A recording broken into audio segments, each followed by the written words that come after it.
Ora, muito boa tarde, cá estamos novamente, canal Lab Reativos, conversas sobre saúde mental. Tiago e Nuno. Boa tarde, Nuno. Boa tarde, Tiago. Hoje vamos falar de. Violência. Olha, primeira coisa que devo dizer já, eu sou contra. Eu sou contra a violência. Ah, mais uma vez, vou recuperar o nosso amigo Shakespeare William, para Willie, o Billy, o nosso Billy, ah, para talvez lançar aqui algo mais abstrato e ver onde é que isto nos leva. Portanto, é da peça Hamlet, que é: devo ser cruel apenas para ser gentil. Assim começa o mal e o pior fica para trás. Portanto, foi algo que ah, me impulsionou, de certa forma, a pensar neste episódio. Porque acho que é um.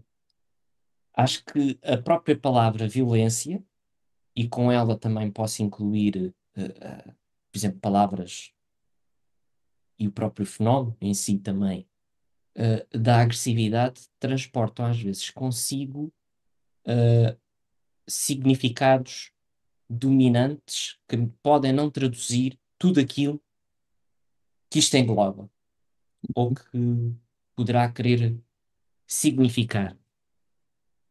Portanto,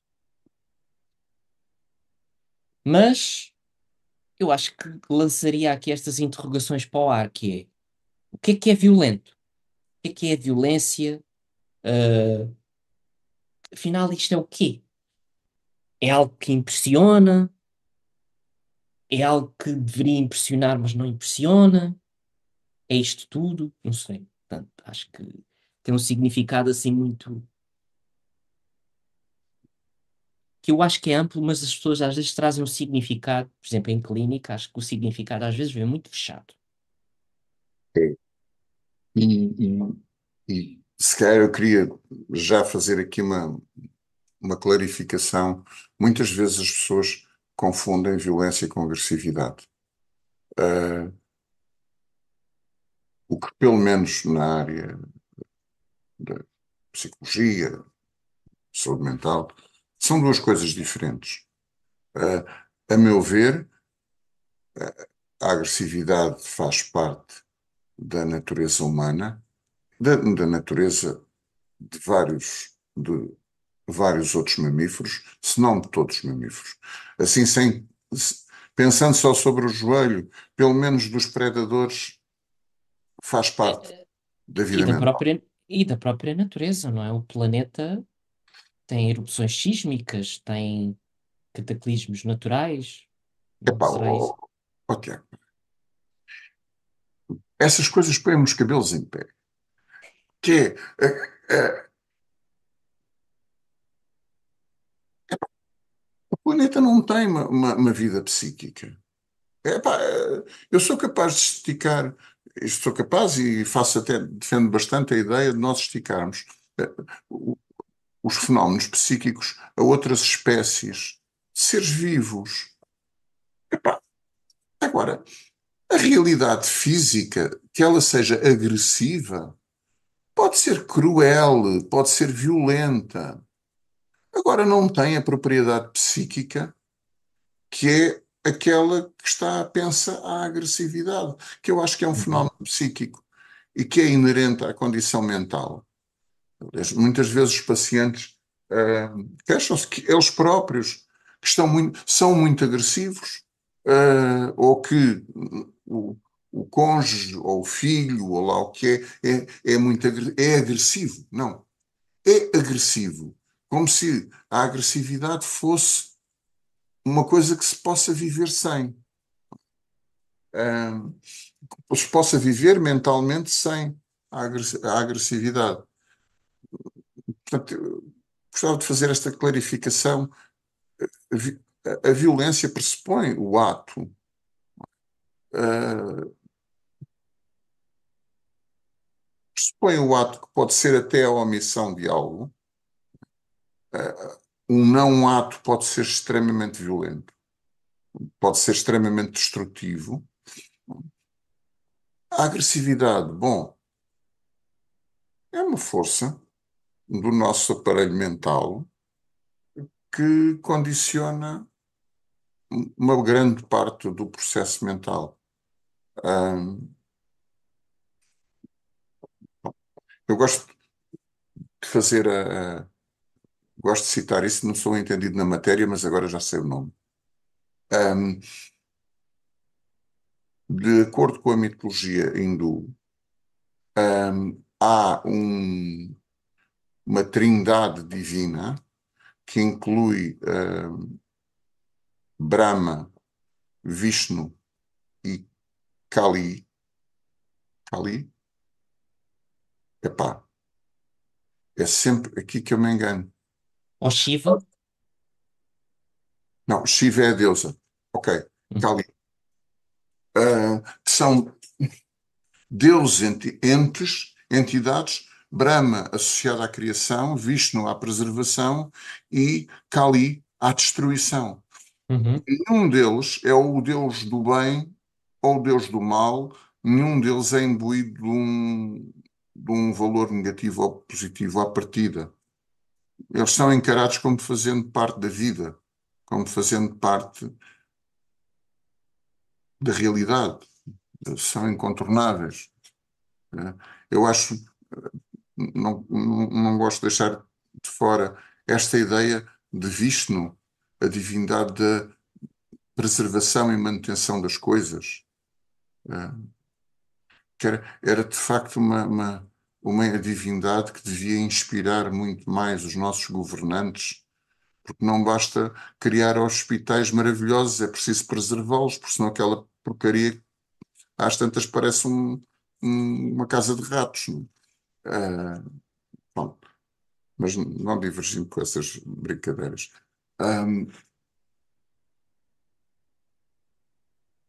que eu saiba, um dos autores na psicanálise que mais falou e de melhor, e de forma mais sintónica com aquilo que eu penso, portanto, já foi o Donald Winnicott. Ah, portanto, o Donald Winnicott, sabendo o que é que eu pensava, formulou muito bem esta ideia. Estava a ser irónico. Ah, e ele fala da agressividade como algo natural no ser humano, na vida mental dos seres humanos, e cuja repressão da agressividade é a principal geradora de. Não é a principal geradora de doença mental, mas é a principal geradora dos danos que normalmente se atribuem à agressividade. Não sei se não me enrolei aqui com as palavras, mas o que ele defende em dada altura é não é o indivíduo ser mais ou menos agressivo, ter agressividade ou não ter agressividade, que causa estragos. Os estragos advêm da repressão da agressividade. uhum. Ou seja, ele assume a agressividade é natural, vamos pôr nos seres humanos, que era o objeto do estudo dele, ah, mas os estragos advêm da repressão da agressividade. Ah, não querendo monopolizar o tempo todo, mas quando falo disto, vem-me logo à cabeça um vídeo que foi divulgado nas redes sociais aqui há uns anos atrás, de uma garota adolescente a bater à chapada num rapazinho que levava chapadas e não se defendia, não fugia. Estava a levar chapadas. E que aquilo, um grupo de miúdos, de adolescentes, filmaram aquilo e puseram nas redes sociais. Foi um a velha histeria galinácea, em que toda a gente, já viram onde é que nós vamos parar, como é que vai ser o futuro, esta juventude está perdida. A juventude está perdida sempre, quer dizer, as senhoras usarem saias acima do joelho, há poucas décadas atrás e já estávamos todos perdidos. A utilização de preservativo, íamos todos para o inferno. Portanto, em cada época há sempre uns que acham que a juventude está perdida. Mas o que foi muito engraçado é que as críticas caíram sempre e só sobre a rapariga que estava a ter um comportamento violento sobre o rapaz. Mas ninguém, parece-me, reparou o comportamento estranho daquele rapaz que não fugia, não se defendia, não fez nada. Ele estava paralisado, estava a ser agredido e não se conseguia defender. Defender-se, entenda-se, atacar ou fugir. Ficou parado. Preservar-se. E ninguém se chocou com este jovem que não se consegue defender. Isto leva-nos um pouco. Será que é assim tão normal que as pessoas não se consigam defender? Que quando são ofendidas, atacadas, seja o que for, fiquem no, paralisem? Hoje em dia está, acho que começa a ser moda falar-se falar-se de forma espe- mais pejorativa da geração woke. Woke, sim, sim. É, são Não é a estes, geração dos woks, né? sim, é, pá, enfim, é a geração X, é a woke, é, qualquer dia os gajos têm uma borbulhinha no, ah, que são os fulanos, então, ah, pá, que são os fulanos que ficam muito ofendidos. Se Uhum. nós lhe chamamos assim, ou se chamamos assado, ou se comemos, ou se comemos carne, ou, ou se, ou se deitamos o papel no cesto dos plásticos, na reciclagem dos plásticos, ficam muito ofendidos. Choram, choramingam. Mas efetivamente fazem o quê? Choram. Só. Mais nada. Como os bebés pequenos. Os bebés pequenos que não percebem o mundo que os rodeia, que ainda não aprenderam, só têm mesmo essa ferramenta. Chorar. E mesmo essa ferramenta, o choro, muitas vezes tem um significado agressivo. Eh, Quem nunca experimentou estar ao pé de um bebé que está zangado? Primeiro que tudo, nós notamos que ele está zangado. Porque a natureza do choro é diferente.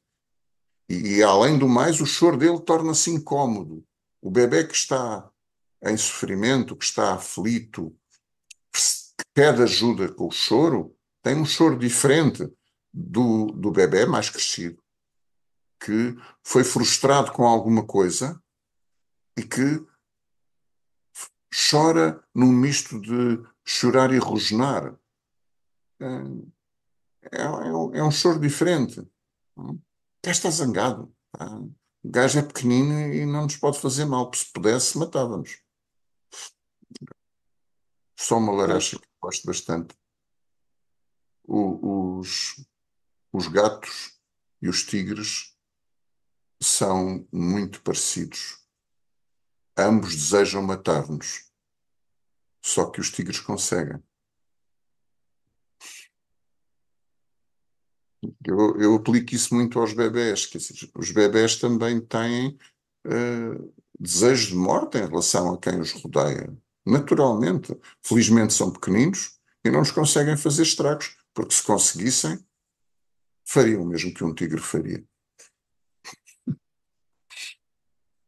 Mas estiquem. Bem, eu acho que comentaria primeiro a questão que falaste do Winnicott, que acho que é algo que começa, não querendo entrar aqui muito em teoria, mas é algo que começa com Fairbairn, e traz uma mudança de paradigma substancial dentro da psicanálise, a nível teórico, é considerar que a agressividade não é constitucional, mas advém do embate frustrante com o ambiente. Eu acho que é um pouco essa ideia. Pronto, isto é apenas um comentário. Que em Freud eu acho que eh, em Freud e talvez, não sei se em Klein, mas talvez diria mais Freud, as coisas são muito determinísticas. Portanto, a agressividade é de cariz constitucional. É a ideia que eu tenho, assim dito de uma forma muito simplista. No entanto, eu não posso deixar de comentar, obviamente, que a passividade pode ser uma forma de violência contra o próprio, Ou contra terceiros. ou contra terceiros. O momento atual internacional que nós vivemos é um exemplo acabado disso. Nós estamos a assistir a um massacre de uma população passivamente. Vamos adiando, porque ainda não é tempo de tomar posição e estão a morrer diariamente centenas de milhares de pessoas. Porque a comunidade internacional não faz nada. Este não fazer nada, neste caso, em concreto, é intencional. Aquelas pessoas são para abater, são para ser assassinadas. Aquelas pessoas não têm direito, não lhes é reconhecido o direito a existir. Uhum. Apesar da Carta dos Direitos Humanos e dessa. Assim, é um papel, acho que é um papel que tem lá umas coisas escritas. Ah, saindo aí do teu comentário mais internacional, ah, falando agora da esfera mais psíquica, eu acho que era importante transmitir aqui várias coisas. Ver se concordas comigo e se podes comentar. A primeira é que eu acho que aquilo que tu referiste, portanto, que a violência como expressão de uma agressividade, portanto, um ato, um comportamento, algo que passa cá para fora. Eu gosto, eu não uso o termo violência, eu uso destrutividade. Portanto, eu eh, falo em agressividade e destrutividade. E gosto de separar um pouco as coisas neste. É uma questão de vocabulário. Ah, há qualquer coisa que tem que ser desenvolvida na mente do sujeito para o sujeito viver a violência ou expressá-la de formas distintas. Portanto, uma coisa é eu viver um determinado cenário violento, destrutivo dentro de mim. Outra coisa é não ter esse filtro, não ter a capacidade de me inibir e passar ao ato, agredir. Portanto, ir contra, pegando no exemplo que deste, de achar-me no direito de aniquilar a existência do outro. Portanto, há qualquer coisa aqui que se tem de se desenvolver para pôr em prática esta questão de força. Eu vejo-te aí. Tem que não se desenvolver. O meu ponto de vista é de que, naturalmente, nós nascemos agressivos e violentos. Hum, Somos predadores. Se nos roubarem a primeira fonte de alimento que o bebê tem, se lhe roubarem a mama, o gajo ataca, só que ele é fisicamente impotente para atacar. sim. Não. Felizmente, porque vamos imaginar que o bebê tinha 120 quilos bem musculados e era capaz de dirigir o corpo para onde ele quer, coisa que um recém-nascido não consegue fazer, ele mataria para ter o seio materno. E acabou-se. Portanto, o que nós, acho eu, o que nós aprendemos é precisamente a inibir este comportamento. Ou seja, é-nos ensinado, a posteriori, a não irmos atrás da presa e a matarmos para a comermos. Agora, como é que esta aprendizagem é feita e de que maneira? Bom, aí é que eu acho que muitas vezes a inibição de nos defendermos, vou dizer isto de uma forma simplista, mas não consigo pensar de outra mais elaboradamente, que é, se calhar, um, o, o ensino da inibição foi excessivo, Uhum. foi demasiado paralisante. Um, o, o, esta ponte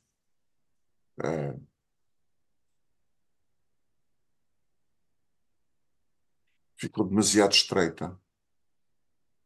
E aquele comportamento que em dadas alturas faria falta, uh, eu defendo que o comportamento violento por vezes é necessário na vida. Uh, Se a inibição for muito grande, esse comportamento não está lá. Então, somos vítimas passivas. Não somos capazes de nos defender.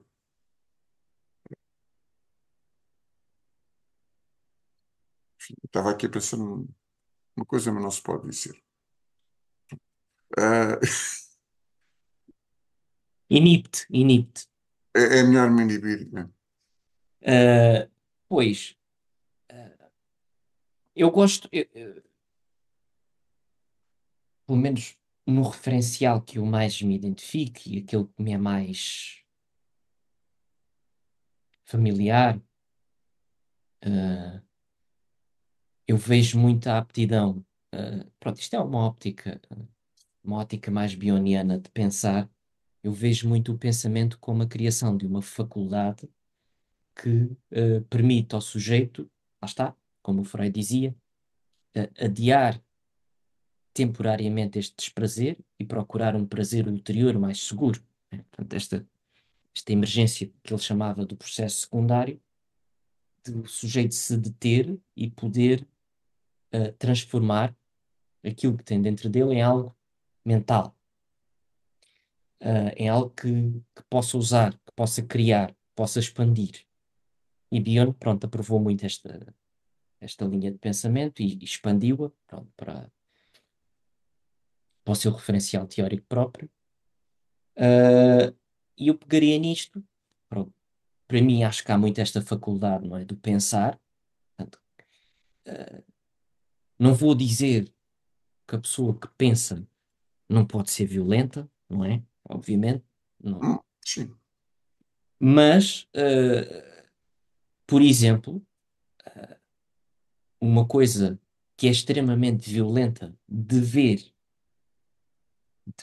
observar, na clínica é a depressão, que se vê, obviamente, aí a inflexão da agressividade do sujeito contra ele próprio. Portanto, o sujeito não se zanga, não se expande, ou seja, está em guerra com ele próprio para não estar em guerra com um outro.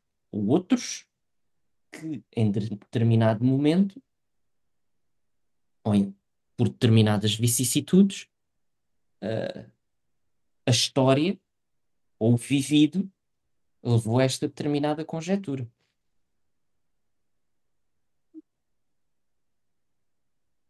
A minha experiência é que muitas vezes, ah, não sempre, nem sequer sei se na maioria das vezes, mas muitas vezes, essa agressividade é infletida contra o próprio, mas também é deslocada contra o observador, ah, deslocada contra o terapeuta, Uhum. porque a depressão vira uma arma de arremesso. Ou seja,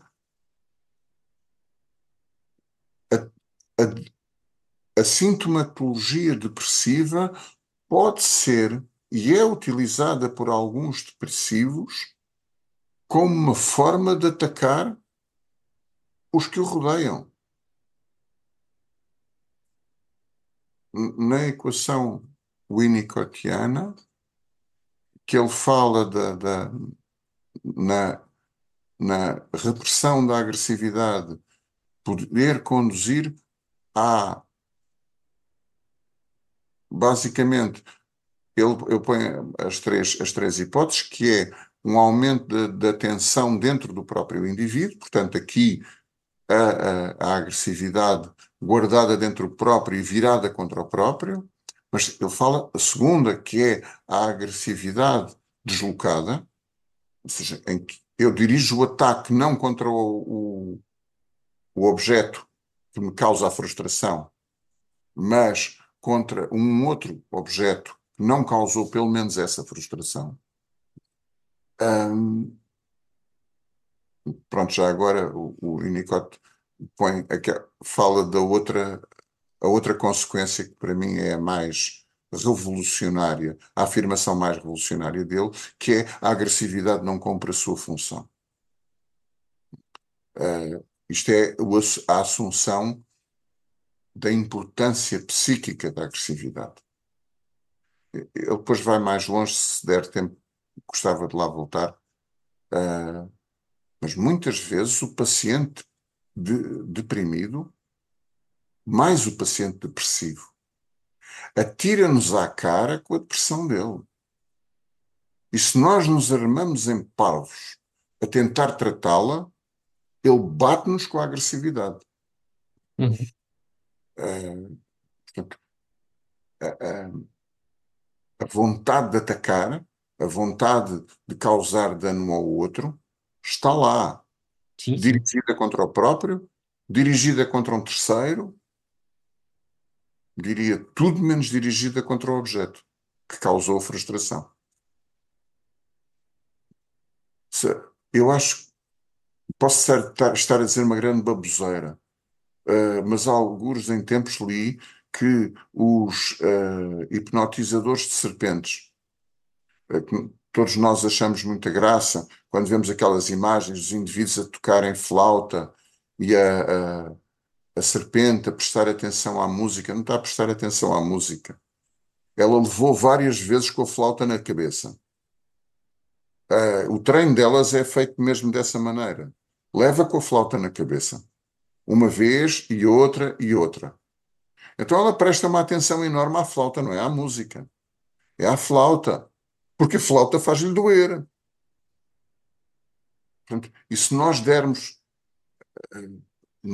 na cabeça de um ser qualquer, de várias formas, muitas vezes ele vai ficar como as serpentes, como que paralisadas, a olhar para a flauta, mas incapaz de fazer seja o que for, incapaz de se defender ou de fugir. Fica paralisado.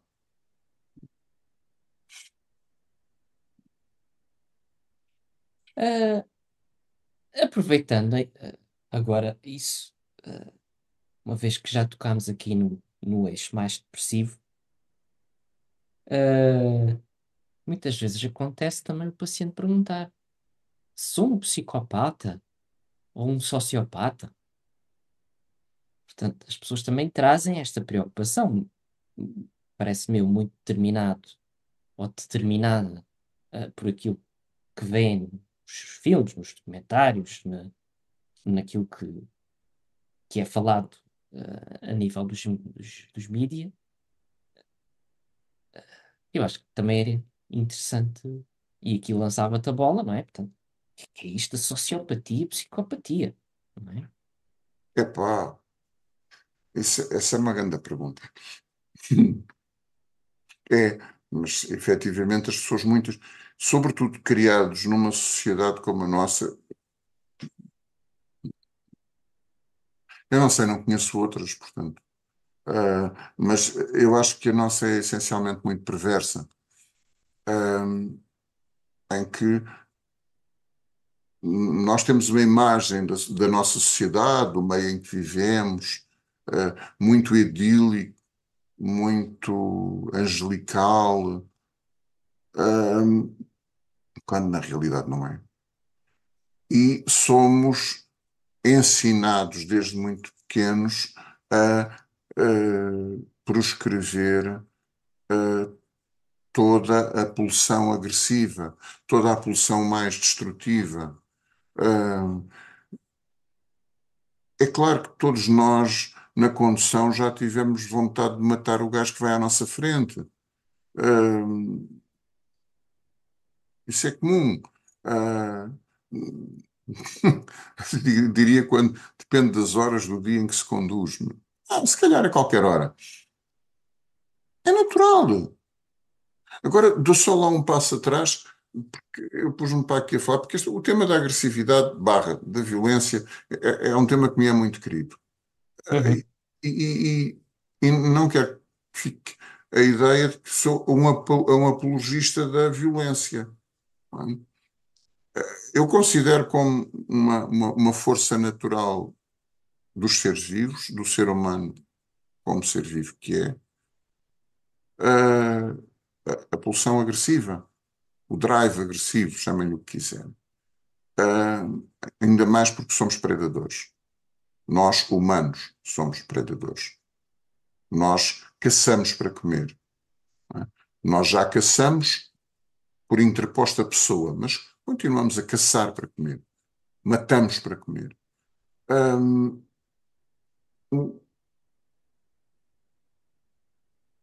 Esta pulsão agressiva é natural no aparelho mental humano e não acredito, não consigo conceber um aparelho mental humano sem ela.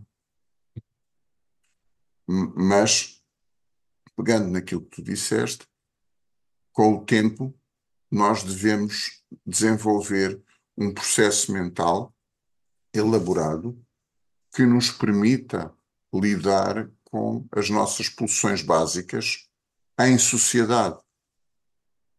Ahm, eu gosto de dar esta imagem. O psicopata é aquele desejo de matar todos nós temos. Numa altura ou noutra da vida, eu diria, provavelmente várias vezes por dia.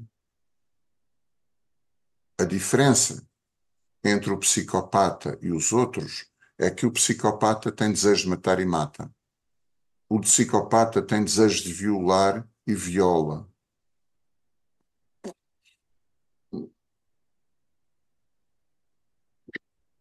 É, estava aqui. Em relação, por exemplo, à violação, portanto, a imposição de um ato sexual a outra pessoa que não o deseja, ah, levanta-se uma questão no que diz respeito à psicopatia, que é, e podemos chamar psicopata àquele que não percebe que não pode impor um ato sexual a quem não o deseja? Ou seja, isto pressupõe uma elaboração mental, um reconhecimento do outro e da vontade do outro, que Uhum. alguns indivíduos, e eu estou a pensar concretamente no débil mental, não estou a pensar no indivíduo que tem uma perturbação da personalidade, estou a pensar mais concretamente no indivíduo que Sim, tem uma sim. perturbação orgânica, ou seja, não tem cérebro suficiente, de forma grosseira, não tem cérebro suficiente para perceber que não pode fazer aquilo. Isto agora, para chocalhar um bocadinho as águas da sociopatia e psicopatia, que é o que dizer do débil mental que não percebe que não pode cometer aqueles atos. Diferente do indivíduo com a perturbação da personalidade, que eventualmente até reconhece a proibição social de os cometer, mas comete-os na mesma. Não há, não há filtro. Enquanto o filtro do outro funcionou a mais, o filtro deste funciona a menos. Uhum. Sabe tudo. Não é tudo. Ah, Aliás, ele reconhece e recusa. Portanto, é muito na linha da perversão, não é? Portanto, Não sei se não é muito mais na linha daquilo que tu disseste, da incapacidade de um processo secundário. Funciona muito mais perto do processo primário. Apetece-me, faço. Acabou-se. Não há, não há aqui grande elaboração na coisa. É, porque a perversão também é um território muito amplo, não é? Mas sim, concordo. Eu também considero que as sociopatias, psicopatias estão mais muito próximas da dominância e emergências em processo primário, sim. Sim, sim, sim. Ou Ah, seja, de descarga imediata. é. Sem intervenção secundária, sem intervenção mental, psíquica que elabora ou transforma essa atividade mais primária. Portanto, são indivíduos crus. E para mim é uma questão que é fulcral, que é até que ponto é que o objeto é reconhecido como objeto, Uhum. é reconhecido como outro, e não algo que está ali para meu uso, para eu fazer uma função que preciso de fazer. Sim, Ah, é complexo, não é? Porque nesses casos, corrige-me, por favor, mas não predomina ou não existe a alteração qualitativa da realidade, são indivíduos que mantêm esta prova da realidade, no entanto, trazem consigo um- uma perturbação, uma deficiência grave a nível da alteridade, não é? que Não há coisa que compreendem. nem sei se não têm. Repara, quando um governante, por exemplo, toma medidas que sabe que vão conduzir centenas de milhares de pessoas a terem dificuldades de subsistência, a viverem em más condições, genericamente. Até que ponto é que este indivíduo não tem mesmo uma alteração da percepção, uma alteração qualitativa da percepção da realidade e acha que estas centenas de milhares de pessoas não são seres humanos como ele, não são dignos de viver com segurança, de viver de qualidade de vida.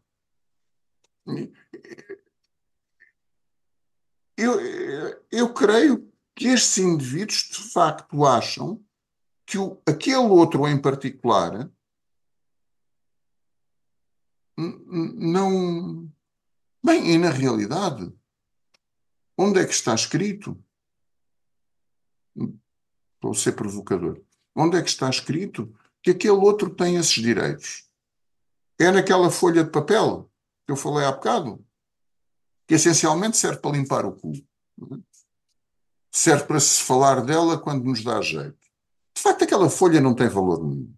E várias outras folhas parecidas que se inventam não têm valor nenhum. Portanto, de facto, onde é que está escrito que todos nós temos direito à vida, à dignidade, à, à identidade, coisa muito importante? Ah, onde é que isso está escrito? Porquê? O que é que temos? Eu acho que temos. É questionável.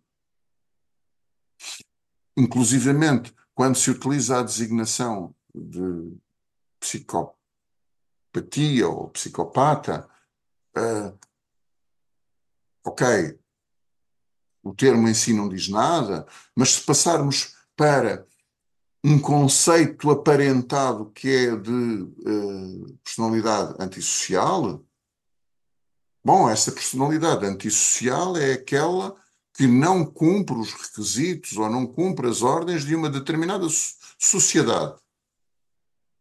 Por exemplo, lembro-me que um dos critérios, assim de cabeça, é a execução de atos de crueldade para com animais. Uhum. Sim, mas uma criança tribal africana que tem que caçar para comer e que mata com setas ou à paulada ou à pedrada animais para comer, na cultura dela é normal matar animais à mão. Ou seja, este miúdo entra na DSM já com um ponto a favor de uma perturbação antissocial. Pois, também não se pode dizer que o crocodilo Dundee era um psicopata porque mandava crocodilos. Ora, aí está. Não era, coitado. Não sei, quer dizer, do ponto de vista de uma espécie, eu não sei se os crocodilos estão em vias de extinção, mas de uma espécie que, se não estão, onde vir a estar um dia. São O- precisos para fazer braceletes de relógio. e são chatos. São chatos, quer dizer, um tipo quer fazer uma porcaria de um condomínio e tem crocodilos ali ao pé. Não. Vamos ter que limpar os crocodilos, ou os lobos, ou os alces, ou o raio que nos parta. Quer dizer, se houver uma espécie qualquer que em determinado sítio nos esteja a incomodar, limpa-se limpa-se essa espécie dali para fora. Uhum. Obviamente, de uma forma. Depois há uma outra parte que é muito gira, de uma forma humana. Eh, não sei se querias acrescentar alguma coisa, mas aproveitando estes minutos finais, antes de entrarmos nas marteladas, eh, queria tentar aqui pensar contigo um bocadinho mais sobre isto, o que é violência. E eu estava a pensar, por exemplo, no fenómeno do nascimento. Nascer não é uma coisa propriamente inerte, simpática. Não haverá também uma certa violência, por assim dizer, no nascimento? Portanto, há expulsão, um sair, um esforçar. É uma das coisas que as pessoas dizem que o bebé nasceu. O bebé não nasceu. Foi ou o útero materno ou o obstetra que nos tiraram lá de dentro. Nós não fizemos nada para nascer. Nós fomos um mero projétil do útero, naqueles que nasceram por via vaginal, ou fomos sequestrados por um. Estávamos lá muito bem quietinhos e um obstetra sequestrou-nos do interior do útero materno.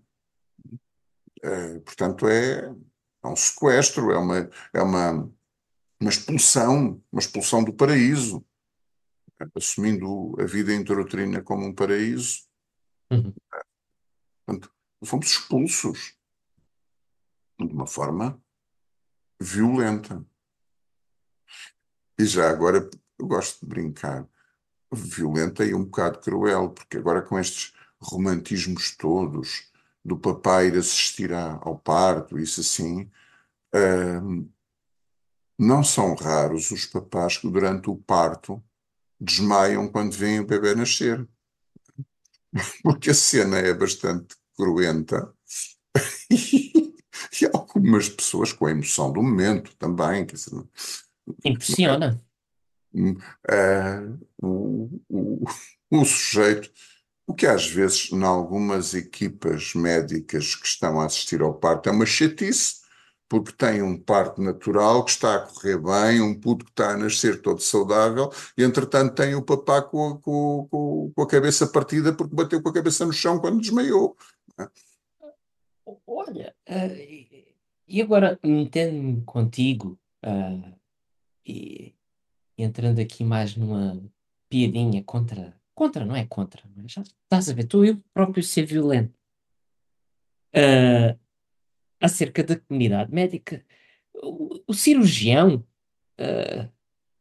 porta, que vê as vísceras, que mexe nas vísceras, ah, tecnicamente falando, portanto, tem uma formação reativa, muito menos saliente que uma pessoa não cirurgiã ou não médica, portanto. Ah, que, que, que- afinal, o quê? Os cirurgiões têm aqui uma facilidade em lidar com esta violência? Violência ou crueldade? Ah, eu, A minha formação não foi nessa área, fiz o meu estágio em cirurgia curto, um período de 3 anos.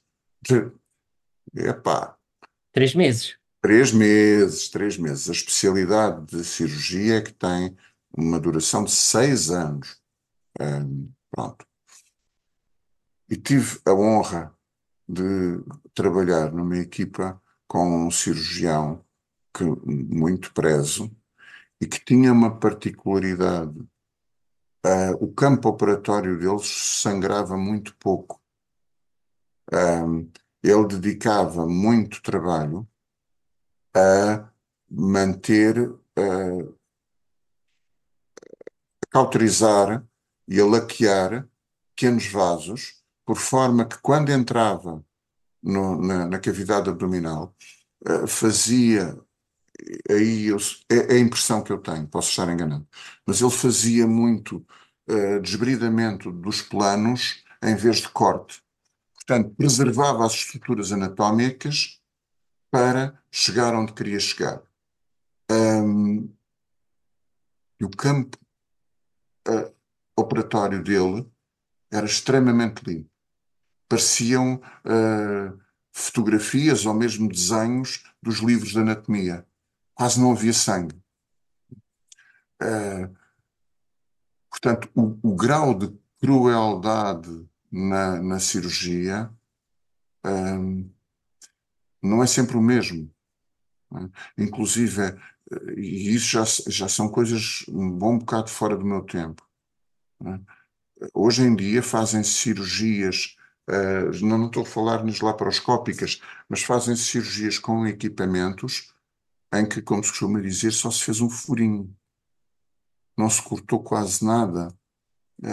Se vai à procura do órgão que é para cortar, perfurar, seja o que for, e com um mínimo de destruição de tecidos. Um, e lá está, mais uma vez, quem não for capaz de o fazer, se nenhum de nós fosse capaz de o fazer, hum, olha, eu nasci por cesariana, provavelmente teria morrido. Uhum, Né? uhum, claro. Ah, que a minha mãe não iniciava o trabalho de parto. Portanto, de outra maneira não era possível tirar-me cá para fora. Ah, teria morrido eu e a minha mãe. Teríamos morrido os dois. Alguém precisou de cortar o abdômen, cortar o útero, ir lá e puxar, porque eu faço sempre a fantasia que tinha umas luvas azuis. Não devia ser, mas pronto. Na altura não havia. Ahm, mas é assim uma coisa aterradora. Estava lá muito bem quietinho e de repente aparecem umas luvas por ali dentro e puxam cá para fora. Pá, enfim, assustador. Com uma vantagem. Repara, a crueldade hoje vai mais longe. É que o bebê nasce e pouco depois de sair dentro do útero da mãe já é contribuinte. Já tem um número na autoridade tributária. Eu só tive número na autoridade tributária, já era adulto, acho eu. Quer dizer, no meu tempo, as pessoas só se inscreviam nas finanças quando eram adultas. Adultas, ou quando começavam a trabalhar. Agora, coitadinhos, para aquilo é. Não só os tiram dentro do útero da mãe, como lhes atribuem um número fiscal. Pronto, já estás. É para começarem a fazer parte da sociedade, pá. Uhum, uhum. Contribuírem. Exatamente. Bem, marteladas. Ah, eu tenho aqui uma data delas. Como é que queres fazer? Martela tu, porque eu Ah, estou é? sem. Então, olha, vais comentando. Portanto, primeira martelado, temos a Laranja Mecânica, não é? Do Stanley Kubrick. Portanto, aproveitando até o espírito do episódio passado, não é? Que é A Clockwork Orange, que é um filme de 1971 que mostra muito bem, eh, de uma forma muito particular, também é baseado num romance homónimo, acho que é do Anthony Burgess, não sei se é assim. É um livro difícil de ler, é uma linguagem muito própria, e um vocabulário muito, muito próprio, mas acaba por ser um exercício muito interessante. Aconselho também a leitura do livro, acima de tudo. O filme acho que é magistral, e mostra muito bem como um grupo de. Se pode dizer isto, não é? Hoje em dia é, é difícil dizer uma coisa destas. Um grupo de sociopatas ou psicopatas adolescentes, porque eles no filme eles são adultos, mas no livro eles são adolescentes, que passam as noites a praticar aquilo que eles chamam ultraviolência. Portanto, iam beber o leitinho ao seu bar. Portanto, acho que há aí uma Leite, cena muito. A cena muito icónica de começarem as noites a revitalizarem-se a beberem o seu leitinho para depois terem energia para ir descarregar a sua ultraviolência, não é? Tiago. E quem é que bebe leitinho? Os bebés, são as crias. E Exato. estas bestas, aquelas bestas, são crias com força muscular. É, E, portanto, e fazem é, estrago nos outros. e é muito engraçado também como os próprios pais da personagem principal, que é o Alex, ele chamava-se Alex the Large, mas não era esse o último nome dele, era como ele se apelidava. Os pais eram uns panhonhas, dito de forma coloquial, completamente passivos. Ele ficava na cama, depois pronto, passava as noites a cometer pronto, estes crimes. E depois a mãe ia bater à porta: "Oh, filho, está na hora de ir para a escola." "Oh, mãe." Pronto, aquilo, o filme tem uma linguagem também muito específica. Mas, olha, estou com uma dor de cabeça. Mas não tens ido à escola a semana toda?" "Pois, mas eu preciso ficar bem para ir para a escola, mãe. Passa bem o dia lá na fábrica." E depois lá vinha a mãe dizer: "Oh, pai, não tem ido à escola." "Pois, ele chegou tarde e tal." Os pais muito panhonhas, muito passivos, muito. eh, Enfim, um contraste muito interessante, não é? Portanto, uma passividade extrema, uma atividade ela própria também extrema. O filme, obviamente, é muito mais que isto, porque depois tem a parte do condicionamento em que aquele é sujeito, que é também ele próprio uma grande violência, ah, e que o retira, ou a escolha, a potência, não é? Porque perante qualquer ato de violência, do seu condicionamento, ele tinha uma reação somática, violenta, que o inibia, não é? Cometer qualquer tipo de violência. E depois sofre, o filme é espelhado, portanto, tudo aquilo que ele comete, na primeira parte do filme, é-lhe cometido, e depois entra a perversão do sistema político, que quer corrigir isto tudo. Afinal, estávamos enganados, não dá para curar a criminalidade, portanto, vamos voltar ao ponto inicial. Enfim, é um filme de excelência. Atenção, não voltamos ao ponto inicial, porque vocês experimentaram comigo uma técnica terapêutica e eu fui vítima de vocês, fui vítima da vossa técnica terapêutica, não é? Agora o agressor é vítima e acaba com o senhor ministro a dar-lhe de comer à boca. Agora vocês vão ter que me sustentar. Sim, sim, é verdade. O filme termina assim. Não deixe, não, e há uma coisa em relação à Laranja Mecânica que se tem sempre que sublinhar, a banda sonora. Aham.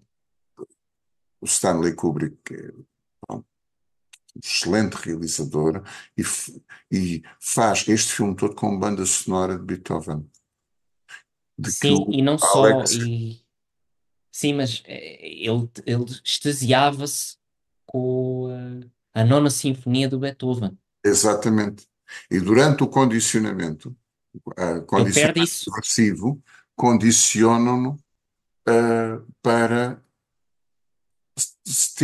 ter desconforto quando houve a nona sinfonia. Por engano. Até Foi, foi, suicídio. Sim, foi, sim, foi um acaso. é. E é uma das coisas, para quem for ver o filme agora pela primeira vez, ou quem não tenha reparado nisso, no final do filme, O senhor ministro traz uma aparelhagem de som para lhe fazer, para lhe dar prazer, para lhe dar gozo, e quando toca, quando põe essa aparelhagem a tocar, toca a Nona Sinfonia de Beethoven. E é aí que ele Ele percebe que o não tem condicionamento. reação agressiva, não tem reação aversiva, ou seja, o Exatamente. condicionamento tinha se extinguido. Não é? Mas Pronto, e agora aí o estava à senhor prova, ministro ia ter que lhe dar de comer à boca. e aí ele próprio diz: estava curado. E aparece outra vez aquelas fantasias em processo primário, não é? Bem, segunda martelada, é o filme, também baseado no romance homónimo do Bret Easton Ellis, que é o Psicopata Americano, que é um filme de 2000, com o Christian Bale. O livro também é mais interessante, mais rico.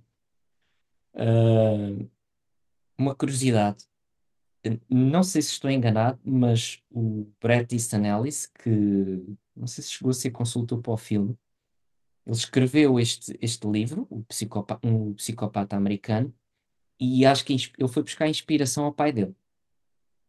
E aqui era uma crítica, acima de tudo, à geração, não sei se pode chamar a geração Yuppie, dos anos 80 norte-americana, portanto, da época de Ronald Reagan, eh, em que aqui há também muito o contorno narcísico, não é? De eles estarem a competir com os seus cartões, com os seus business cards, não é? Ah, fiz aqui o meu cartão, a minha cor esta cor é osso, não é branco, é osso. E este relevo da letra, e depois, isso não é nada, olha lá aqui para o meu, eh, com relevo de ondas, de veludo. Mas o filme, pronto, mostra também bem aqui, de uma forma algo parodiada, não é? Porque aqui depois também há muita difusão de identidade, que ele depois, no fim, uh, começa a confessar-se, a dizer que cometeu as atrocidades que vamos vendo ao longo do filme, mas eles próprios nem se conheciam uns aos outros. Portanto, tu és o Bateman, tu não és o Bateman, tu és o Paul Allen. Pronto.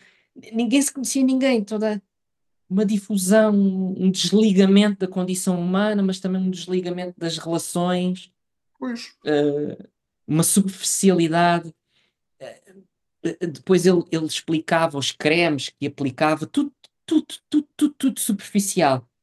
E há pormenores deliciosos neste filme, e no livro também, não é? Porque ele, antes de iniciar os seus rituais de matar as pessoas, as suas vítimas, punha músicas a tocar e fazia críticas às músicas. Por exemplo, ao Genesis, do Phil Collins, ou ao Huey Lewis, que era o que estava na berra nessa altura. Ele explicava a carreira musical e fazia ali um discorrer de crítica que um psicopata em rigor não faz, não é? Porque não traz com ele essa capacidade de pôr ali aquela lírica toda. Pronto, a meu ver. Mas estás-te a epá, rir. essa aí eu discordo.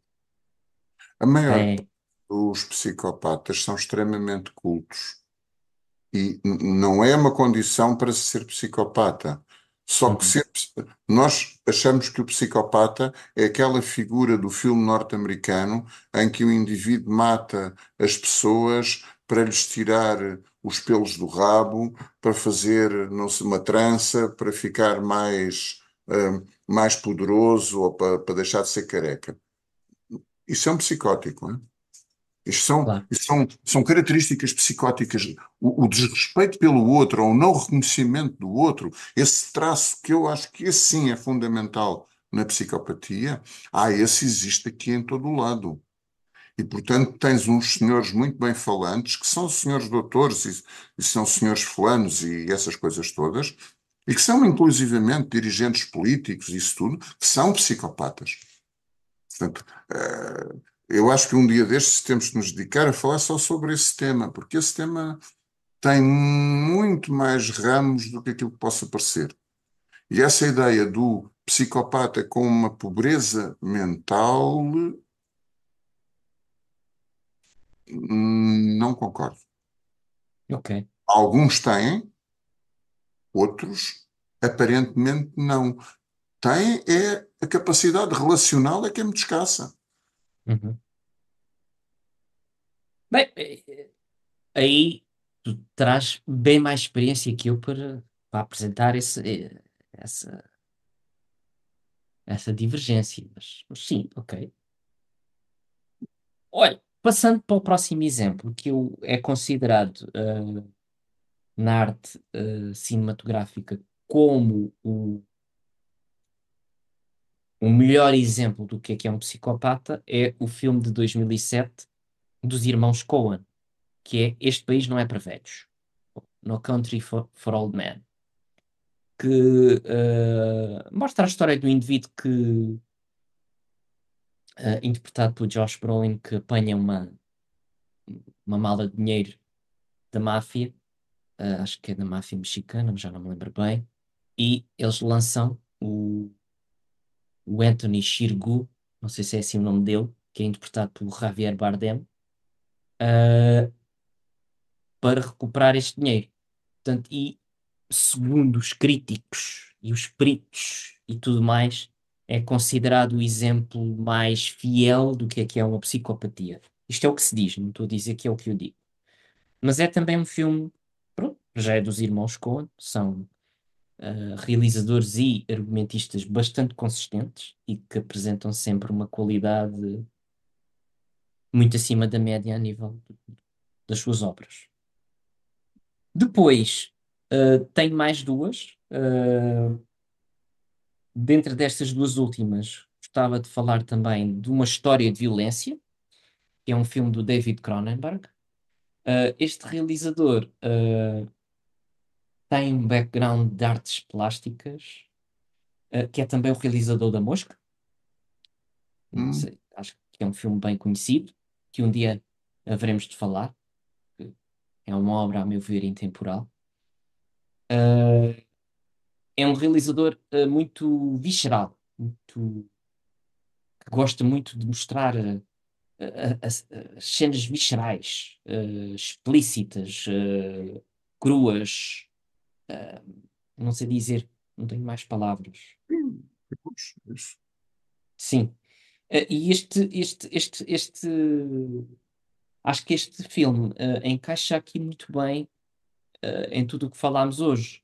Uh, Desde numa primeira fase ou num primeiro capítulo deste filme, onde se vê dois psicopatas em peregrinação a irem cometendo de cidade em cidade os seus crimes, os seus horrores, até chegarem a se depararem com o personagem principal do filme, que é ele próprio também um indivíduo, por assim dizer, psicopata, não é? Que fugiu da máfia de Filadélfia para uma cidade mais interior e criou outra identidade e fez família e afastou-se desta vida de crime. No entanto, quando é posta à prova, a violência sai dele com a maior naturalidade e eficiência. Portanto,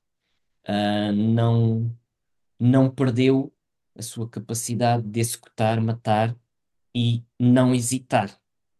Portanto, é um filme muito ele consistente também, na minha opinião. E um filme que aconselho, obviamente. Por último,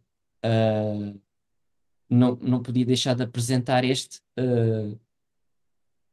que é o filme do Oliver Stone, que é o Natural Born Killers, Os Assassinos Natos.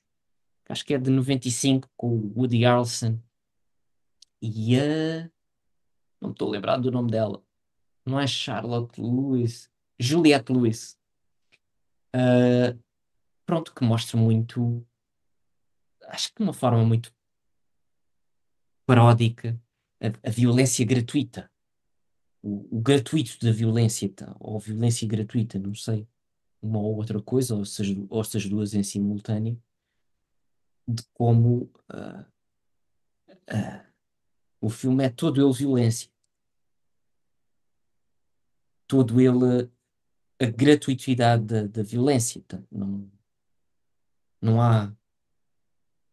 Tem Hum. um filme que eu também já vi há muitos anos para ser honesto, viu na minha adolescência e já nunca mais o revi. Pronto. Tiago, não queria deixar. Sabes que os norte-americanos têm muita tendência para muita coisa. Mas uma das coisas para que têm muita tendência é precisamente para afirmarem a gratuitidade dos atos, dos maus. Ahm, e isso só por si pode ser de uma enorme violência. Ou seja, Sim, dividir o mundo em quando, bom ou em mau. sim, e quando eu ia atirar uma pictórica, quando uma mãe pega num machado e desfaz completamente a cabeça do indivíduo que está a tentar molestar o filho dela, não podemos chamar violência gratuita. Uhum. Eh, Portanto, não é a mesma coisa. Eh, eu, inclusivamente, imagino que o ato violento nunca advém do nada. Tem uma origem mais simbólica, mais delirante, menos delirante, mais do concreto, mas tem origem, tem uma origem. Nós podemos é Uhum. não conseguir lá chegar, podemos não conseguir perceber. Ah, Bem, eu podia ter dado muitos mais exemplos, até desde o próprio cinema, do Quentin Tarantino, que é todo ele muito pautado pelo humor negro, não é? Mas enfim, acho que chega, não é? Portanto, também o objetivo não é estar aqui a descarregar tudo, não é? Entrar em processo primário cinematográfico. mas olha, acho que é um tema para nós voltarmos a pegar novamente, Ah, sim, sobretudo no que diz respeito à questão da psicopatia. sim, sim. Será que eu sou psicopata? Ah,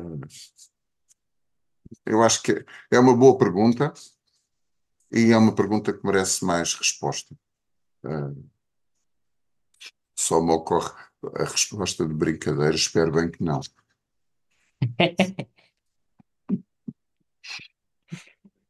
Muito bem, bom, já lá vamos, por aí fora. Despedimos sem violência Cândida, e olha, repara a voz. Onde é eh, que tu já ouviste este tipo de voz? Hoje não resisto, mas vou despedir-me com um grande bem-ajam. e até uma próxima oportunidade.